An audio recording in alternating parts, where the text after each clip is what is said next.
Hello and welcome to the Majlis podcast, Ready for Everyday Liberties current affairs talk show focusing on Central Asia. I'm Mohammed Tahir, host of the Majlis and Ready for Everyday Liberties media manager here in Washington, D.C. So, Kazakhstan. The events in Kazakhstan seems to be calm.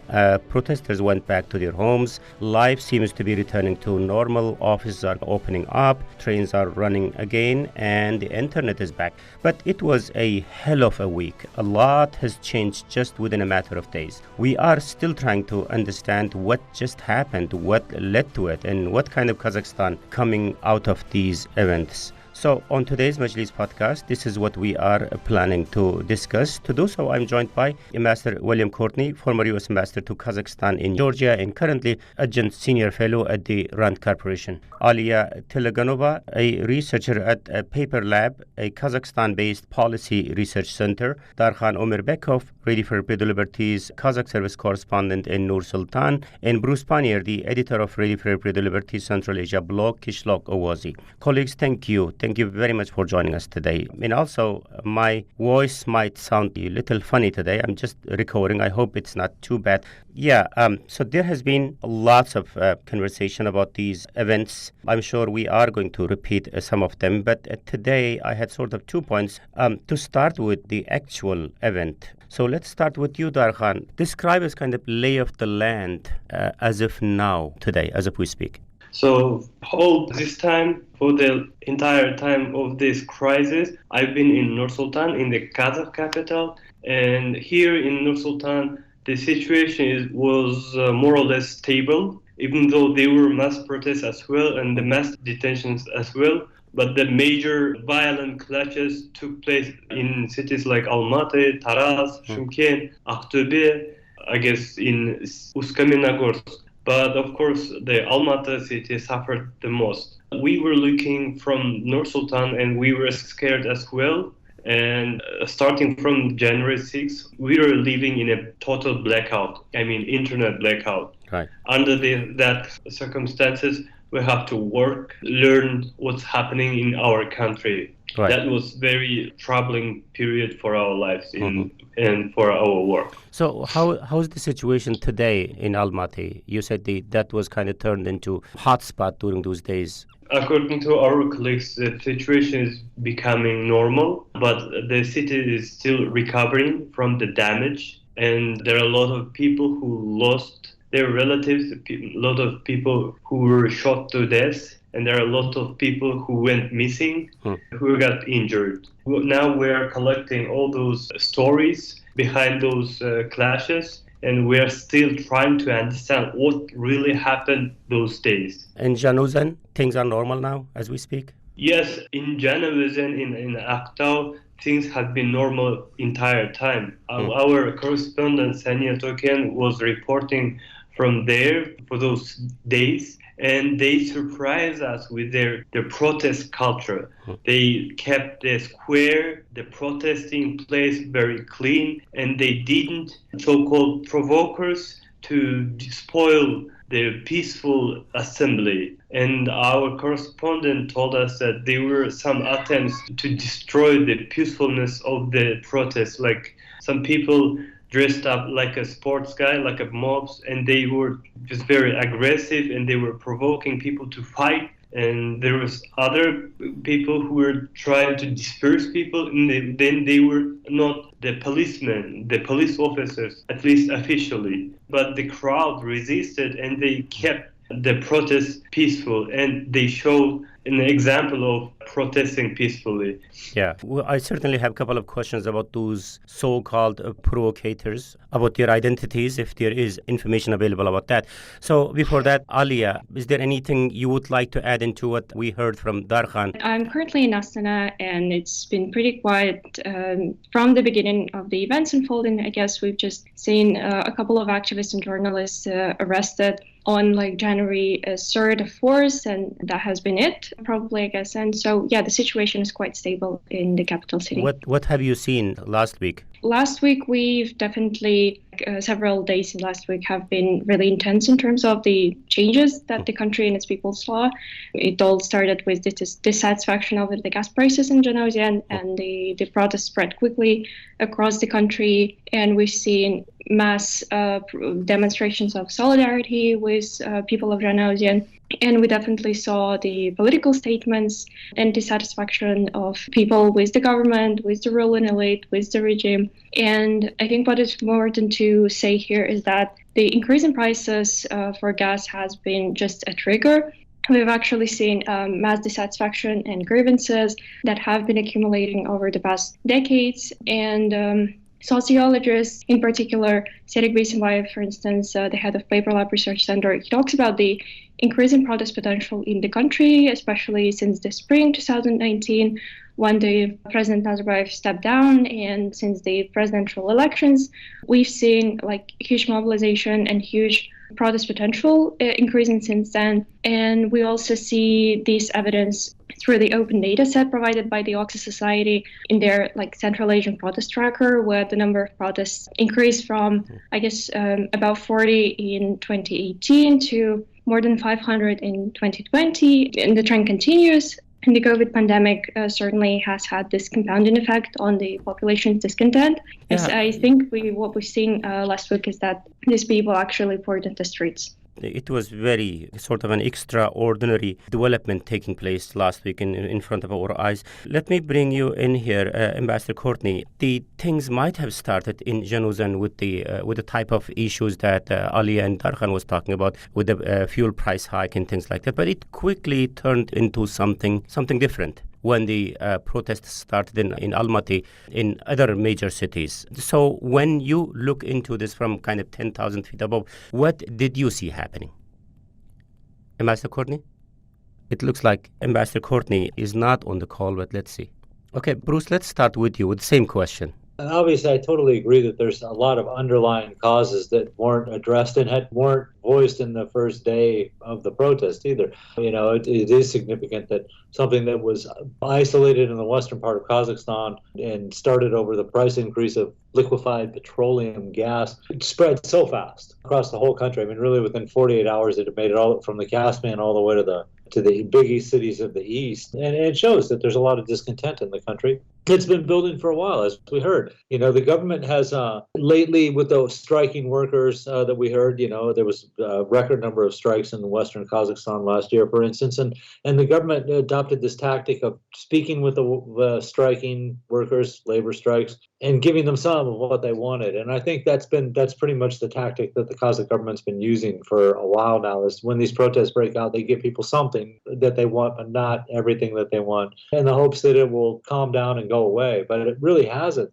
The part of the problem is that when they made the switch in power, when Nazarbayev stepped down officially and handed over power to Tokayev, a lot of people in Kazakhstan thought that this was going to mark a turning point in the way the country was run, that there would be a significant difference going into the future. Now, we know that Nazarbayev really didn't leave power. He was still had a lot of say in what was going on in the government. Tokayev spoke about this being a listening state, but with all the protests that greeted his being made president, and then subsequent election and everything like that, they formed a commission, some kind of reconciliation commission, to try to get things worked out. But it really didn't have very many true representatives of the opposition or people with an alternative view. And then we saw, of course, last year they had parliamentary elections, last January, and the same three parties that won in the previous two parliamentary elections won again.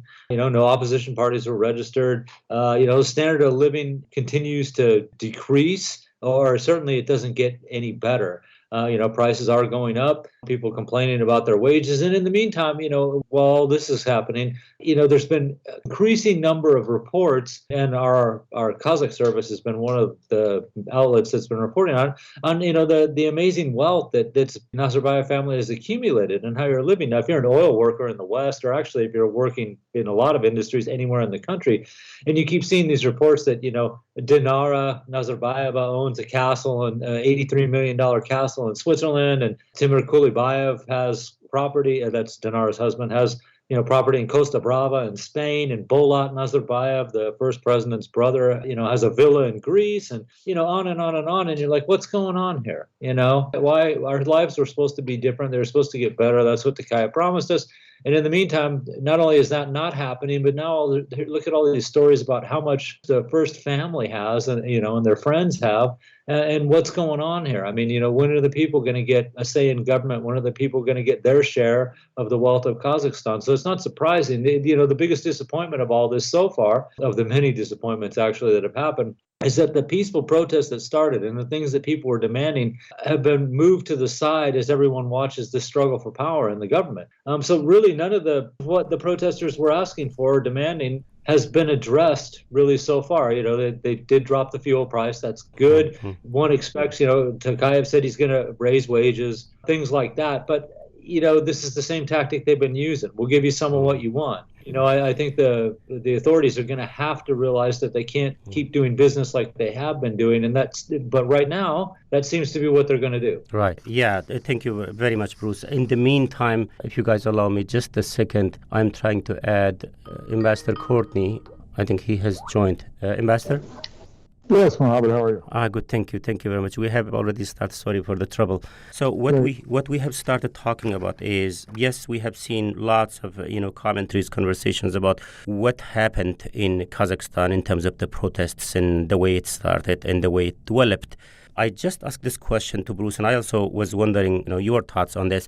The protest is kind of starting in Januzan with the price hike in terms of gas prices, but it kind of quickly turned into something different, into something new that we have not seen in Kazakhstan for ages. You are a keen observer of developments in Kazakhstan. So when you were looking into those events last week, what have you seen happening?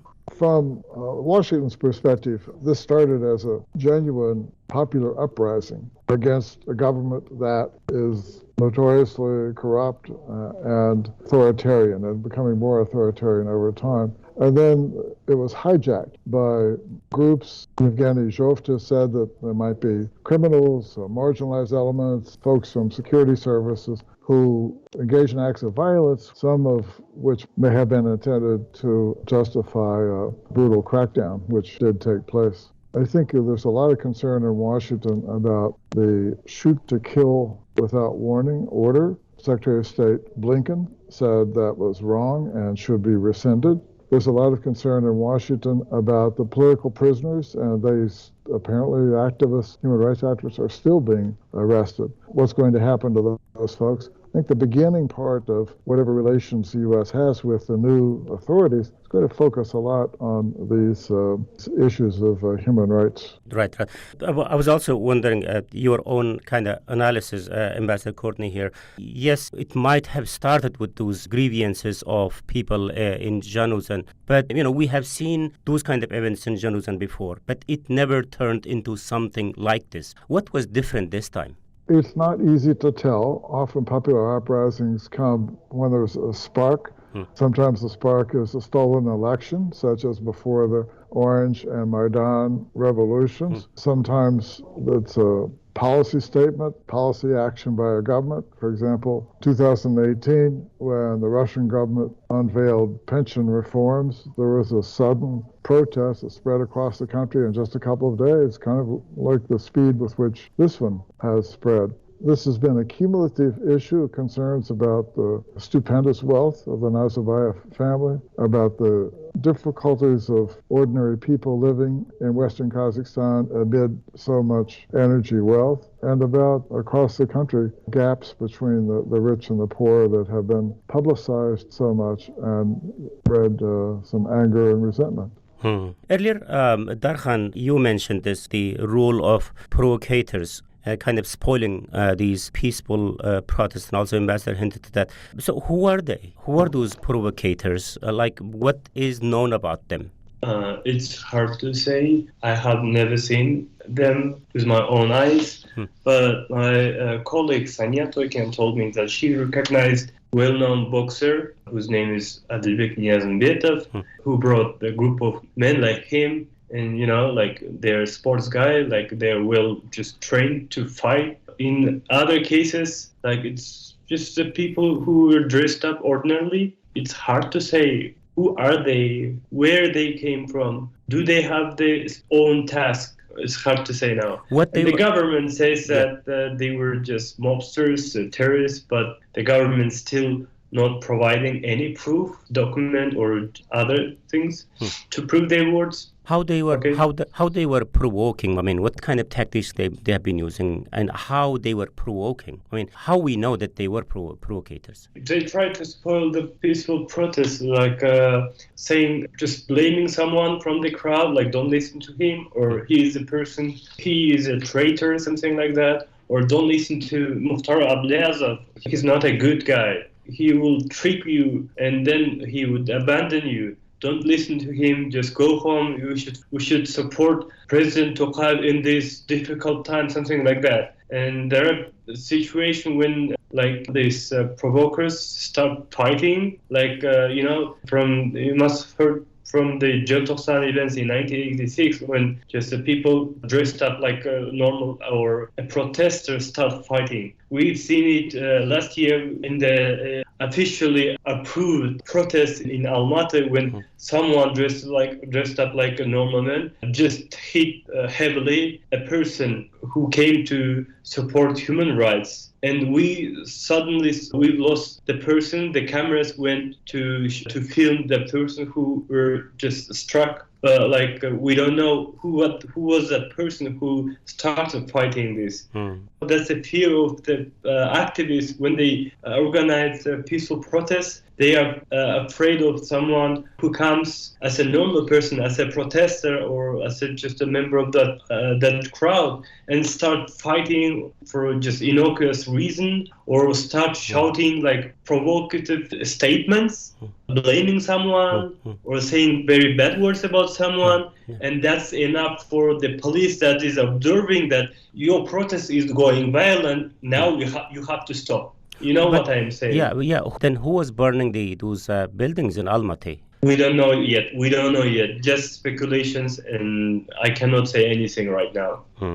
If I could add probably at this point, I would like to maybe note that it's important to differentiate between provocateurs, because we've seen a lot of different groups actually in Almaty last week. And again, I would be very cautious at naming specifically which groups they were and who led them and etc., because we still do not possess much information to make any conclusive explanations or judgments. But I feel like it's important to note that there were some people who just saw that there was no order in the city and there was no law enforcement personnel, and the city was basically just left. And I guess at such conditions, it's really hard to sustain order, and they're in this complete chaos. And there might actually be a lot of opportunities to actually use the situation for one's own benefit and etc. But we've also seen some very organized groups of people. Of course, we still do not know where they organized and by who they were organized, but they actually seem to be seen in a number of government and security apparatus buildings in a couple of cities. And these groups specifically seem to have been actually armed and organized, unlike the other groups of people during that protest. These people, armed people, or those who are being described as the looters, they were very aggressive towards journalists, especially towards journalists of Radio Liberty's Kazakh service. That was one of the features I could use to describe them. Very interesting. Usually, protesters are very friendly towards Radio Liberty, because it's almost the only news outlet that covers those protests, even if they are unsanctioned. They treat us very friendly. But this time, we've heard from our colleague from Almaty that someone were shooting at them, Right. That was very dangerous. And the same we heard from Shymkent and from Aktobe. No, it was dangerous event. 167 people are reportedly killed. It was a total chaos there, at least the way it looked like from outside. There was lots of discussions about this in terms of the being organized, pre-planned, and I know there were also comments, at least by the authorities in Kazakhstan. Bruce, you might have mentioned this earlier, but I was kind of trying to bring on Ambassador Courtney on the show. I might have missed if you said something about this in terms of the involvement of the foreign terrorists, quote-unquote terrorists, that President Tokayev hint upon. Is there anything I have missed so far in this conversation? Otherwise, we are going to move on to talk about what is next, because it was a kind of paramount week in Kazakhstan, in the history of independent Kazakhstan. It is going to have lots of implications. That's where our focus is going to be in today's discussion. But so far, is there anything I have missed, Bruce, you want to mention?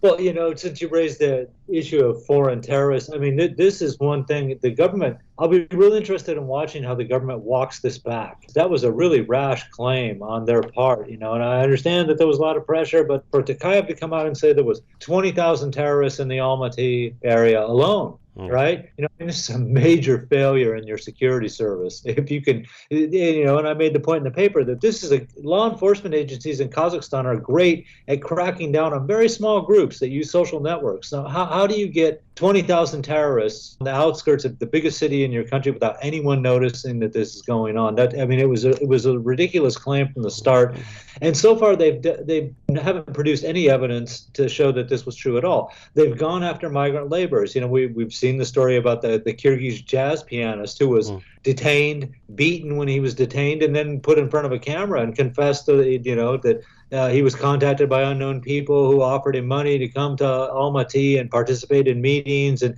since he was unemployed, he took the money and he met in a room with a bunch of Uzbeks and Tajiks, and then he decided he didn't want to be part of it and left. And they caught him as he left. And it turns out that he's a musician who bought a ticket well in advance to go there for a concert. And you see this and you're like, well, can we believe any testimony from anyone? This is your foreign terrorist? Is somebody who regularly comes across the border to go to concerts? And they haven't shown anybody like that. There's claims that the instability in Afghanistan had loosed some kind of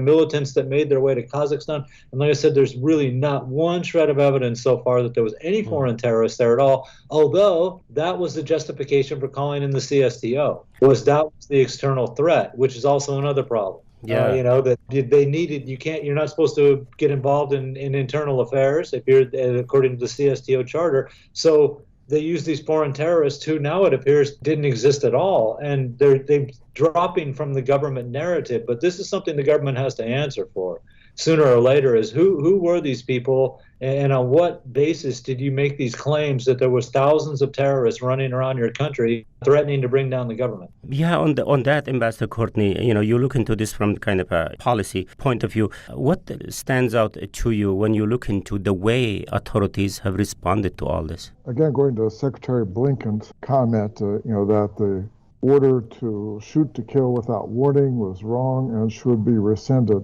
I think that probably reflects a concern in Washington that authorities in Kazakhstan have really gone too far, both in fabricating information such as the 20,000 terrorists and unleashing well-armed security forces on peaceful protesters. That is something that I think the Washington Europeans are going to want to pursue to find out exactly what did happen there. But we have seen other cases. Remember the Berkut security forces who fired on innocent protesters in the Maidan in 2014 and shot 100 or so of them.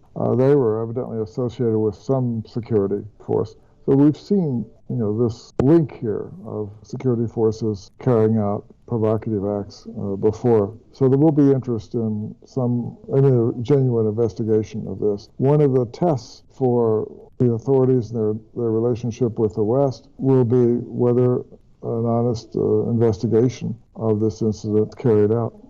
One more thing on that, Ambassador Courtney. The government was either resigned or fired, and now Karim Masimov is in custody. What's your take on the stand that President Tokayev took on that front?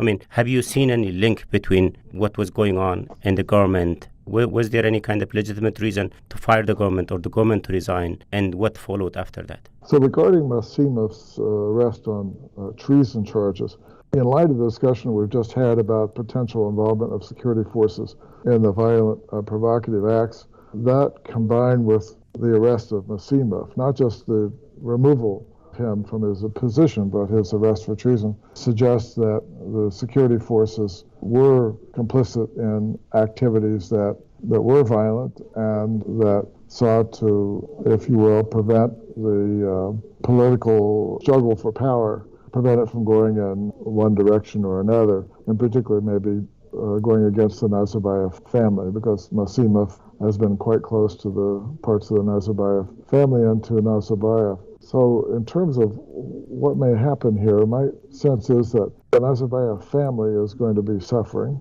that the cult of personality is going to come to an end, but that Nazarbayev himself may survive quite weakened, because Kazakhstanis, particularly older and more rural, who respect President Nazarbayev. I don't believe Putin would have sent in Russian troops to Kazakhstan if Tokayev was maneuvering against Nazarbayev, because Nazarbayev has been supportive of Putin and vice versa. So my guess is that Nazarbayev and Tokayev both had to approve the idea of sending those forces in. So if that's true, then we may not still yet understand the full alignment or realignment that's taking place in the power struggle. Power struggle may still be continuing. Yeah, the power struggle. So you genuinely believe, Ambassador, that there was indeed a power struggle taking place behind the scene in all these events? But my guess is that the peaceful protests emerged and accelerated a power struggle that was already underway or kicked off a power struggle that is now continuing. So power struggle being on one side Tokayev, on the other side Nazarbayev in his loyalists. I would not divide it so sharply. I think, again, family is going to suffer, some wealthy people, cronies around Nazarbayev, but I'm not so sure that Nazarbayev himself has been leading a power struggle against Tokayev. Interesting. Okay. I think the one other point might help us to understand where things are headed from here. So maybe Darkhan or maybe Alia, any of you could jump in here. Now, authorities have already arrested like thousands of people, I guess. So who are the people they are targeting? Who are the people they are arresting?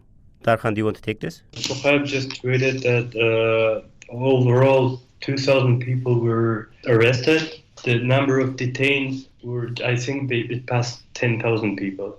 And he said, like, if they're blamed, they should get their penalty. But what they did was innocuous, that we should just forgive them, something like that. But we've already learned that there are dozens of activists who were charged with terrorist articles of criminal code and the other very dangerous articles. We don't know yet for what are the charges they're going to bring against those activists, but the government is right now still trying to find who were those, in quote, terrorists. And that's become very dangerous when it comes to civic activists who were protesting peacefully, because we already heard that some of them already got the charges with terrorism. That's a very interesting point here. I mean, arrest first and think about the charges later. So far, from what you could gather, Darkhan and Alia, which group or people from what background appears to be the target? Like you said, Darkhan, around 10,000 people detained and a couple of thousand arrested. So who appear to be the target? I mean, it might be difficult to kind of pinpoint. I mean, the 10,000 people that you guys say being detained so far, they represent what kind of background? So we haven't seen the list of people arrested, so we cannot say that right now. But I would have said that among them are activists who were just protesting peacefully, or they haven't attended protests entirely. Some of them were arrested even before these clashes started. Yeah, I would agree with Darkhan saying that it's really hard to know who these people are, and the numbers are really huge, and that really scares, I guess, a lot of people here. And people are indeed trying to demand to actually name those people, to actually understand who they are, where they are currently, our human rights norms are observed while dealing with these detainees. But yeah, I would probably say also that calling some of the groups during the protests, during these events, terrorists was, on the one hand, as Bruce said, kind of a justification to invite CSTO forces to kind of increase legitimacy of Tokayev inside the internal elites and the Siloviki, so to say. It was also a move to kind of give a sign to Moscow that Kazakhstan still is a partner to Russia.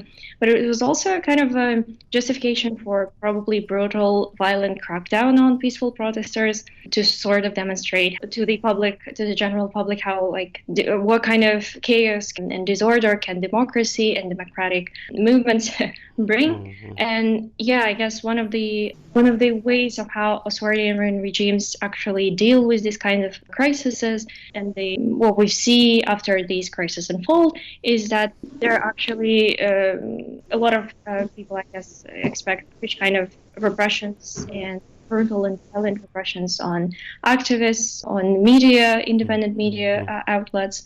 And yes, I guess we've also seen, thanks to Kazakhstan being quite a digital country, we've all been connected via social networks, and we've seen a lot of cases where just randomly people are disappeared and their relatives are looking for them. So I guess it's really hard to understand who these 10,000 detainees are, but it might be anyone that you know among those people who are detained? I actually know someone whose relative was killed. He was shot in head.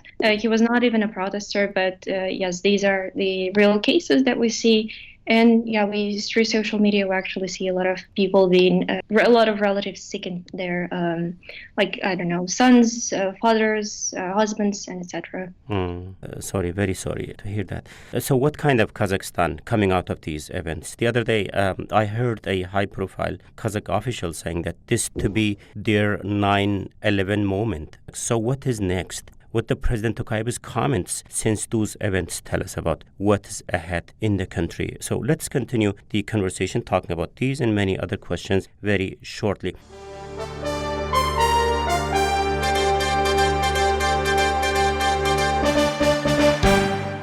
First, let me recap the debate that today on the Majlis podcast. I'm joined by Ambassador William Courtney, former U.S. Ambassador to Kazakhstan, Alia Teleganova, a researcher at Paper Lab, a Kazakhstan-based policy research center, Darkhan Omerbekov, Radio Free Europe Liberties, a Kazakh service correspondent in Nur-Sultan, and Bruce Pannier, the editor of Radio Free Europe Liberties Central Asia blog, Kishlok Owazi. I'm Mohammed Tahir, Radio Free Europe Liberties media manager and host of the Majlis podcast here in Washington, D.C., and we are trying to make sense of what just happened and where things are headed in Kazakhstan. So where things are headed from here. Maybe, Bruce, we can start with you. Again, we might have lots of questions about unanswered questions, even in trying to answer this question in terms of what the future holds for Kazakhstan after this moment. But we know what we know, like President Tokayev's comments since those events. What does that tell us about the direction he's thinking about? Immediately, some of the cronies that made their fortune because they were close to Nazarbayev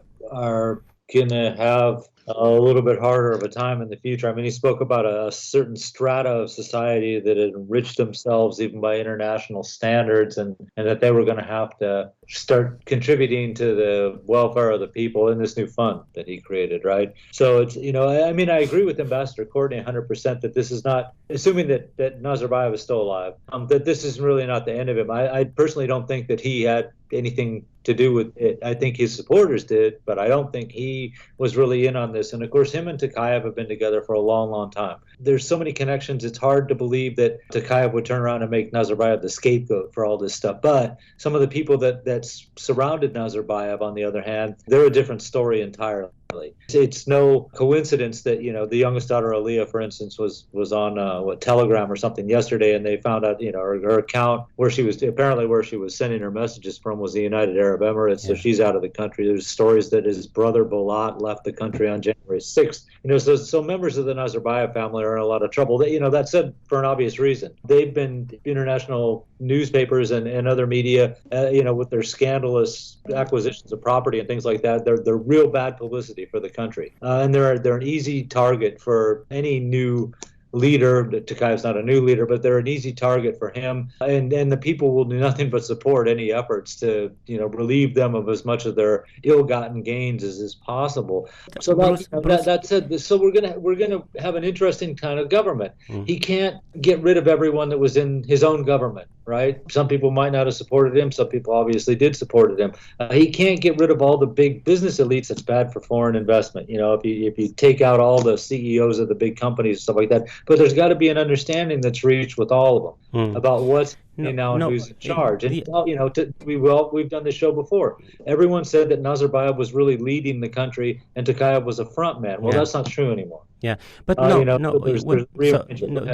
understand earlier Ambassador Courtney also said this. I mean, this elderly figure that kind of carry lots of respect in countries like Kazakhstan and other countries in Central Asia, obviously. So Nazarbayev might be safe, but while you target his close associates, his family members, his businesses, and Karim Masimov. I mean, this guy was nothing without Nazarbayev, for example. He was Nazarbayev's man. While you arrest him and don't touch Nazarbayev, how you explain that?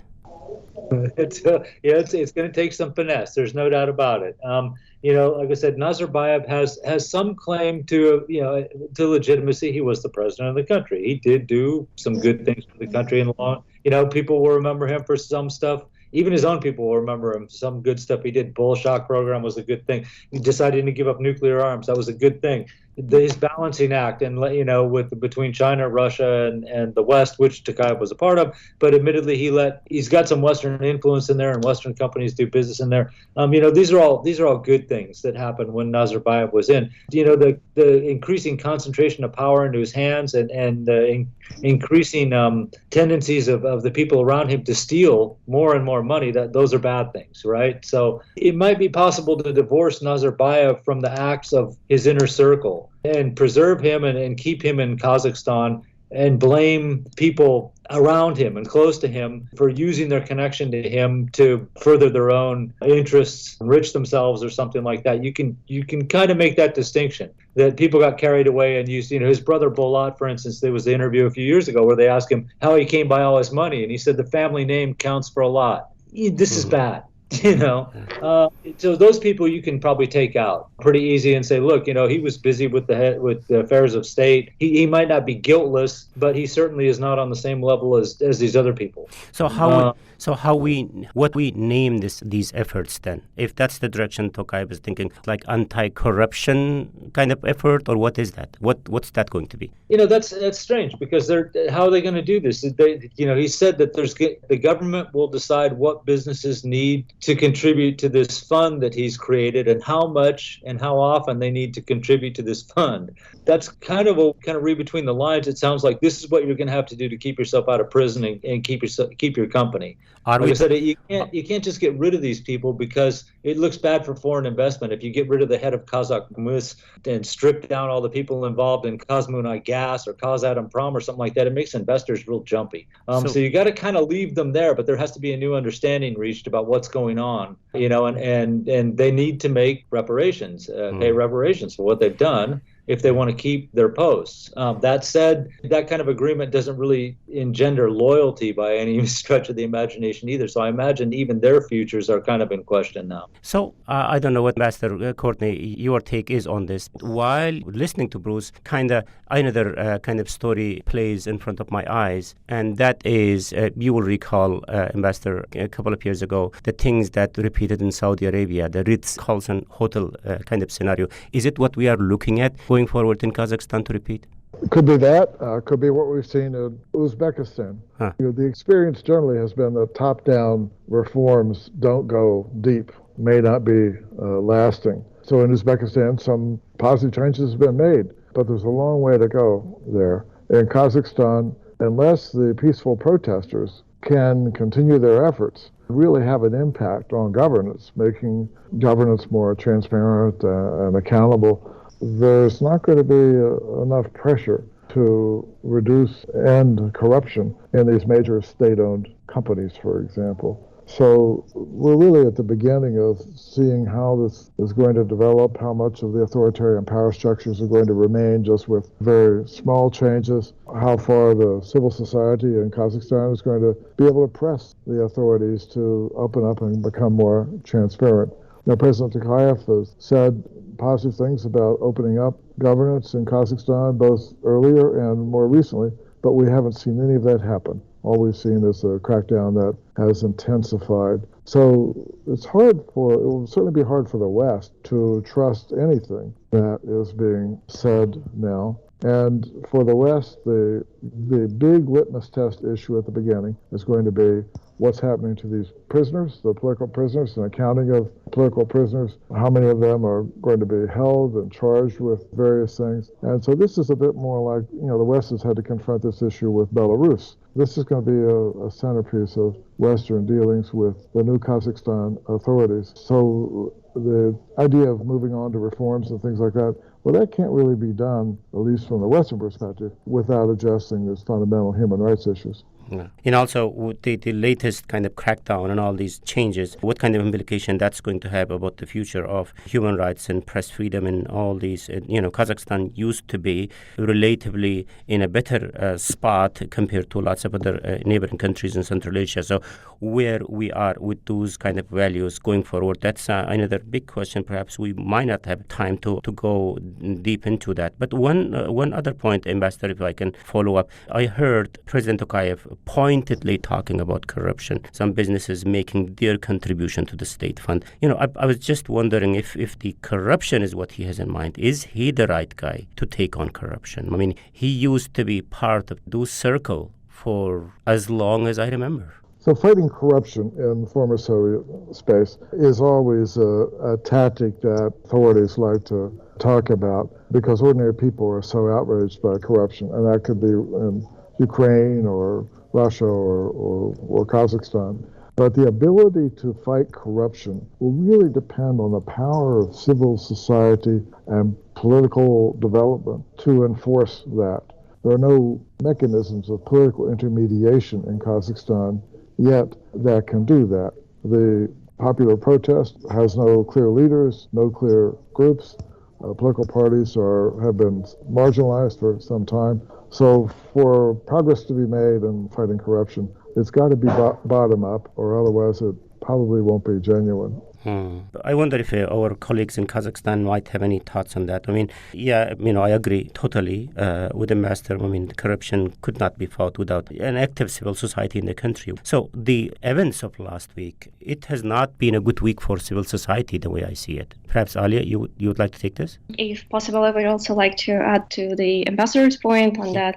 Whether Tokayev is the right guy or not the right guy, it actually doesn't really matter, I guess, regarding the context that we're talking about. The context is the Kazakhstan is a personalistic authoritarian regime where corruption, kleptocracy, and patrimonialism, they actually penetrated the whole system.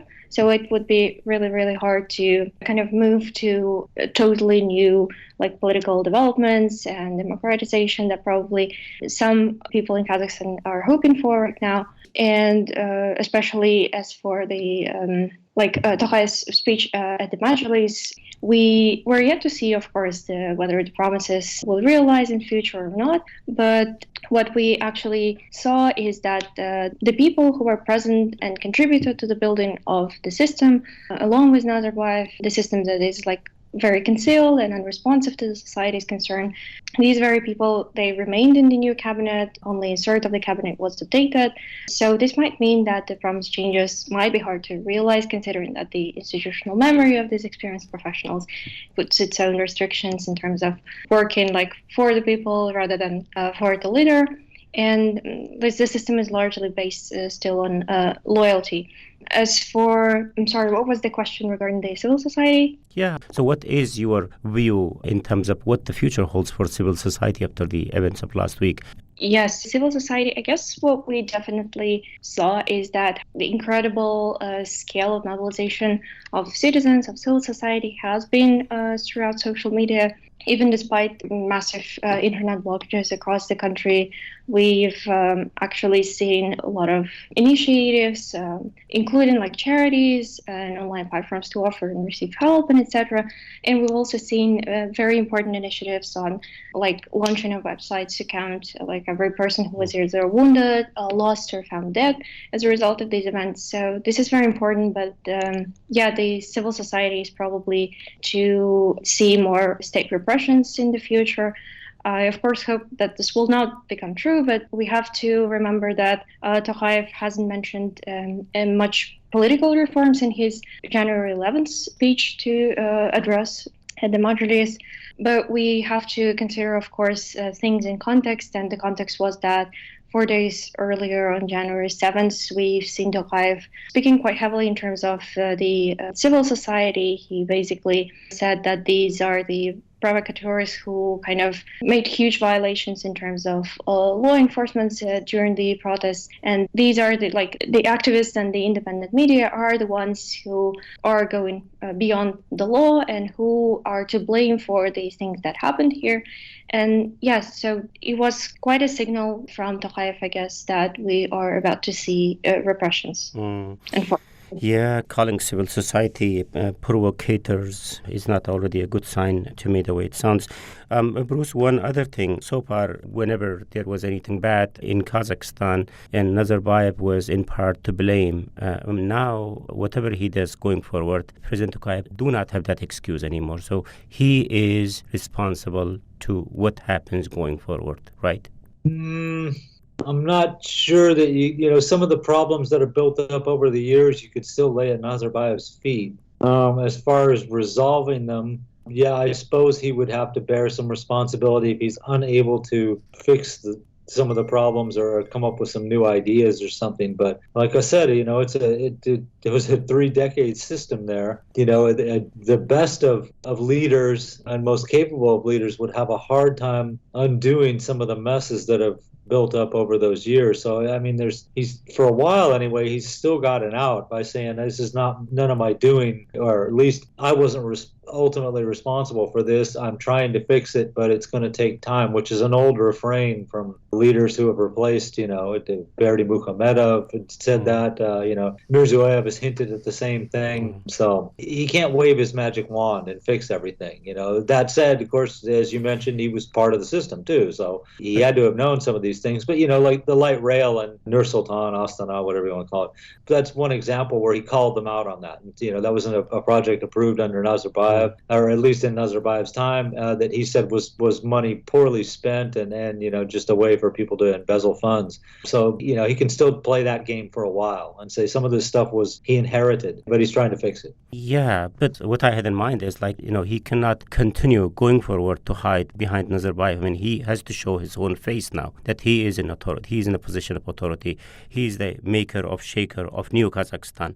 I mean, I'm kind of, in one hand, I'm trying to kind of lead the conversation towards the end. But on the other hand, I was also thinking about, where he is going to take Kazakhstan. It was a major event, but what kind of Kazakhstan is going to come out and where our eyes should be to determine where he's taking the country. Maybe let's make this a final question. So let me take kind of short answers from all of you. So where our eyes should be, where your eyes will be going forward to determine where he's taking Kazakhstan from here. Let's start with you, perhaps, Master Courtney. I think the main issue, at least for the West, is going to be how are these political prisoners dealt with? What kind of political opening is there going to be? All eyes from the West are now going to be on that issue, just as they were again in Belarus when Lukashenko carried out his crackdown. If Tokayev is not able to deliver on this issue, then the West will not have much confidence in his government, if you will. And I'm not sure that Tokayev is definitely the leader of whatever new government is going to come out of here. He's a career diplomat. I imagine there are some very experienced political persons who are going to be involved in this. So we shouldn't put all the burden on Tokayev and all of our hopes on Tokayev. Our hopes really should be on civil society and political development. Okay. Thank you. Thank you with that. Okay, Darkhan, then Alia, and finally Bruce. And the question is the same, where your eyes will be, Darkhan. I mean, what are the areas you will be looking at to determine where he's taking the country from here? Quite early to say that, but on January the 5th, he made an address to the nation and he said just soon he would make his proposals about political transformation. And then after some days, he forgot all those political transformation thing and switched to the reforms in National Security Committee and the police and some reforms on socio-economical problems. But he didn't mention the political reforms and the high-profile people who were talking to state-owned media on those states. They were also just avoiding the political transformation thing. And on January 11th, he told that he would make those proposals on political transformation in September before the parliament. So we've learned that he is postponing the political transformation agenda until September, and by that time he would definitely lose momentum. It would be very more difficult to do those reforms. And what are those reforms? What people want from the president? These protests start with local demand, with a local agenda, like decreasing the price for liquefied petroleum gas. But then it switched to the political demands, like changing the system, like firing the government, etc.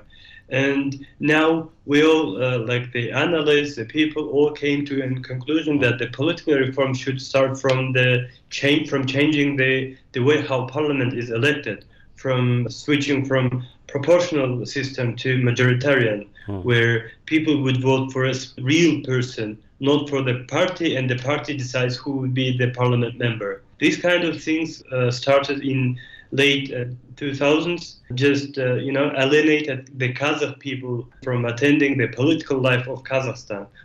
First they lost the opportunity to choose their parliament, and then in 2018, when the authorities amended the law on elections, from that moment we lost the opportunity to vote for local councils. Local councils started to be elected by party system. And it's not easy to be observer on the election right now. The government complicated that too. Not any company can do exit polls right now. That's what the government did recently. And these are the things that alienated the people from the political processes. And I think if Tokayev will not do these kind of political transformation things, these reforms, fixing those socio-economical problems wouldn't change a lot. I think the protests will likely repeat. It's just a matter of time. Okay. Thank you very much, Tarkhan. As you said, so we will see whether he comes back to his political reform agenda in September. What does that reform entails? We will look into that as well. So, Alia, your thoughts, and then Bruce, with that we are going to conclude the conversation. So where are the areas, Alia, you will be looking at, where your eyes will be to determine where he's taking the country after this stage? I think it's a very good way to pose the question. Firstly, where to look, not what to expect, because I guess speculations are not really in use right now. We really don't know what will be happening in the coming months or years. But the first thing I would like to point your attention to probably is what kind of details about the events of the past week will be revealed, what kind of shape specifically will the events take in the official narrative, and how far this narrative will be from the one presented by the public and independent media and the civil society, what kind of conclusions maybe also both the government and people, civil society will make out of last week's events. I would also agree with Darhan in saying that we have to watch how the situation will evolve with Tokayev's concessions, so to say, in attempt to preserve the regime and to consolidate it in terms of how he will respond to the society's demands of political reforms that they have been voicing more loudly and actively recently. The political reforms themselves, they have been put off until September, as Darhan also said, and the president said that they will be prepared in cooperation with civil society and experts, and hopefully these will be like real civil society organizations, not some just the numerous gongo organizations. I guess this will be an interesting thing to watch on. Also, probably we better watch the dynamics between Kazakhstan and Russia, as the first might become more dependent on the latter. And we're yet to discover in what way exactly. Will it be at all? What kind of implications it will have? Right. Thank you, Alia. So we are kind of out of time. We need to wrap up the conversation. So if you would like to conclude your thoughts just in one paragraph, please do. Just the last point, I would say that the transit is not over yet, and we're yet to discover again how Tokayev will secure his position among politicians from Nazarbayev era and his relatives who control businesses, large communities, like in the southern part of the country, and important assets. So their interest in the country still remain, and so their influence. And also not less interesting would be how Nazarbayev's legacy will be portrayed in the coming months and years. Right. Yeah, that's probably it. Okay, Thank you. Terrific. Thank you very much, Bruce. We were talking about in terms of what comes next and where he is taking the country from here, and what are the indicators that we should keep our eyes on. One question that comes to my mind is we have not touched upon this. We should have, but perhaps we can come back to this some other time. The foreign policy of Kazakhstan, especially in the context of CSTO getting involved, what kind of implication that is going to have to Kazakhstan's foreign policy going forward, and where your eyes will be to determine where he's taking his foreign policy, where there will be any changes after this stage. I don't foresee a huge shift, or despite the fact that Russia helped him out, I don't think it's going to be obvious in foreign investment or cooperation with the United States or the European Union or anything like that. The thing I'm going to watch probably closest is going to be to see how Kazakhstan acts in multinational, multilateral international organizations it's involved in with Russia. Whether that's the United Nations or the OSCE or even the Eurasian Economic Union or something. Whether Kazakhstan's abstained from votes in the UN that Russia was in favor of, and more in the Eurasian Economic Union, Kazakhstan's been real vocal in opposing a lot of moves that Russia wanted to make on imposing tariffs and quality control. And there's a bunch of other things. In Kazakhstan, Nazarbayev would speak up. Other people in Kazakhstan would speak up and say this isn't advantageous to us. It's unfair. Things like that. Are they still going to be able to do that? Or are they still going to be able to abstain from votes in the UN that Russia leans on them to come out in favor of or against? That'll be what I'm going to watch as far as their foreign policy changes. Like I said, otherwise, I don't think Tokayev was part of the balancing act that Nazarbayev came up with. He was a foreign minister. He's not going to cut ties with the West. They need the West to balance their relationship with China and Russia. So that's going to stay the same. But like I said, in some of these international organizations, they might feel compelled to, or they might be pressured to side with Russia. So. Okay, with this, we have to conclude the conversation here, but we will keep our eyes on in terms of what comes out and what the weeks ahead shows us in terms of the developments going forward in Kazakhstan. With this, thank you very much. Thank you, Bruce Pannier, the editor of Ready for Repeal Liberties Central Asia blog, Kishlak Awazi. Also, big thanks to Ambassador William Courtney, former U.S. Ambassador to Kazakhstan and Georgia, and currently Adjunct Senior Fellow at the RAND Corporation. Alia Telegonova, a researcher at the Paper Lab, a Kazakhstan-based policy research center. Darkhan Omerbekov, Ready for Repeal Liberties, Kazakh service correspondent in Nur Sultan. Thank you very much, colleagues, for being part of this show today. And this is from me, Mohammed Tahir, host of the Majlis and Ready for Repeal Liberties media manager here in Washington, D.C. Until next week, bye-bye.